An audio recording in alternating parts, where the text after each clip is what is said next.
Apakah kemudian pertanyaannya apakah dana ini besar cukup atau tidak, ini memang sangat ditentukan oleh manajemen masing-masing pemerintahan, tingkat akurasi data, dan kecepatan dalam hal melayani. Jadi walaupun juga anggarannya ada, tapi kalau misalnya lambat, artinya masalah dihadapi, uang belum datang, ketika masalah, padahal yang ideal itu adalah pemerintah mesti hadir ketika dibutuhkan. Misalnya pada awal-awal ketika periode April kemarin, periode awal itu orang menganjurkan untuk di rumah. Memang pada saat itu negara, pemerintah mesti harus hadir dalam hal menyiapkan misalnya jaring pengaman, kebutuhan pokok. Di sana saya lihat saling mengimbangi lah, ada dari provinsi, ada dari kota, ada dari nasional.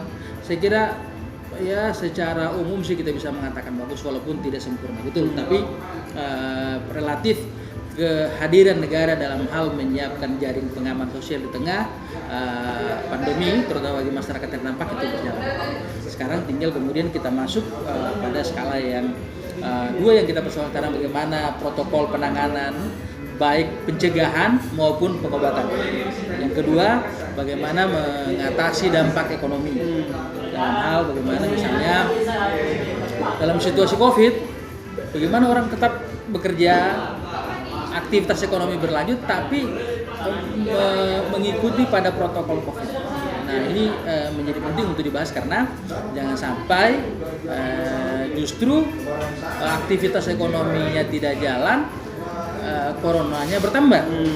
Padahal kondisi ideal itu yang kita harapkan, pasien COVID-nya melandai, ekonominya perlahan-lahan makin naik. Itu yang kita harapkan kondisi ideal. Baik, Bang, kalau kita bicara dampak kan yang paling dominan terlihat ini ada dua, satu dari pangan, yang kedua dari lapangan kerja, sektor tenaga kerja. Kira-kira dalam hal mengurangi dampak negatif dari COVID-19 ini, apa yang langkah-langkah yang bisa dilakukan oleh pemerintah daerah Sulawesi Tenggara? Pangan ini pertama, apakah kita bicara produksinya atau konsumsinya? Kalau produksinya berarti bagaimana para petani kita tetap bekerja. Jadi saya kira, tapi kalau dilihat dari protokol COVID, kalau petani bekerja di kebunnya kan tidak akan terpengaruh COVID, karena rata-rata kita punya petani, kita bukan petani komunal, petani paling satu rumah tangga dibantu oleh 3 orang bekerja. Jadi dari sisi protokol COVID sesungguhnya tidak ada yang menghalangi proses produksi di level petani. Tapi yang bermasalah memang pangan di sisi konsumsi. Artinya gini, kenapa saya mengatakan masalah? Karena ada banyak pekerja sektor informal, pengusaha kaki lima yang tingkat pendapatannya sedikit di atas menengah. Artinya kalau dia terganggu sedikit proses produktivitas mereka, langsung mereka tertarik turun ke bawah, dia punya pendapatan. Misalnya pedagang kaki lima kan harus tiap hari jualan. Nah di tengah kemarin protokol COVID dicegah misalnya dibatasi orang berkunjung keluar, dibatasi misalnya pusat perbelanjaan yang ramai, atau para pekerja informal misalnya yang bekerja di pelabuhan yang ramai yang dibatasi, tentu mereka terpengaruh. Jadi untuk pangan dalam hal konsumsi memang itu membutuhkan jaring pengaman sosial, bantuan pangan baik berupa uang maupun berupa barang, dan itu sekira sudah berjalan walaupun tentu di sana sini masih terus dibenahi. Nah, yang kedua soal bagaimana ekonomi bertumbuh. Nah ini lagi. Jadi saya kira kita sudah mulai, pemerintah pengalaman 3 bulan terakhir, pemerintah sudah mulai mengupayakan bagaimana misalnya bagaimana pasar tradisional tetap difungsikan, tapi di situ sudah mulai ada hand sanitizer, sudah mulai diberlakukan orang harus pakai masker, ada tempat untuk cuci tangan dan seterusnya. Jadi kita mau bergerak ke arah kondisi optimum. COVID melandai, ekonomi mulai bergerak. Itu yang penting. Terakhir, kalau misalnya kita lihat berdasarkan kabupaten, kira-kira kabupaten mana yang menurut Abang langkah-langkah penanganan dampak negatif COVID ini paling efektif dan bisa dicontoh oleh kabupaten kota yang lain? Bagus. Konawe Utara, Kota Kendari saya kira top itu.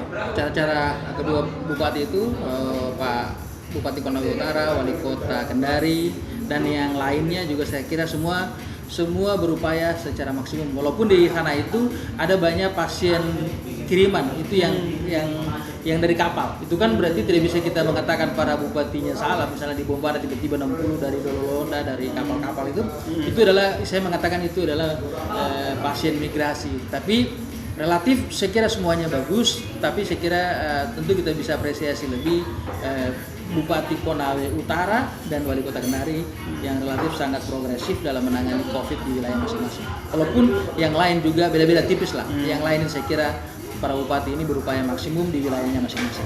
Dan Pak Gubernur juga sudah melakukan apa yang dilakukan. Tinggal kemudian sekarang adalah mari kita sama-sama jaga dua yang dipikirkan sekarang. Bagaimana menjaga momentum ekonomi bergerak, tapi COVID melandai. Jangan sampai kita nikmati dua negatifnya.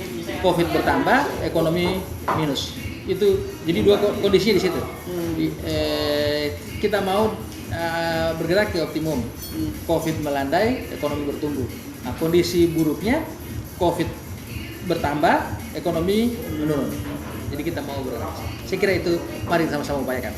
Baik, terima kasih teman-teman Rumah Sepakata Official dengan Bang RF di sini. Mudah-mudahan wawancara singkat yang bermanfaat. Mohon like dan subscribe. Ini Bang RF adalah tokoh kita. Terima kasih banyak atas kesempatannya. See you. Assalamualaikum warahmatullahi wabarakatuh. Terima kasih Bang.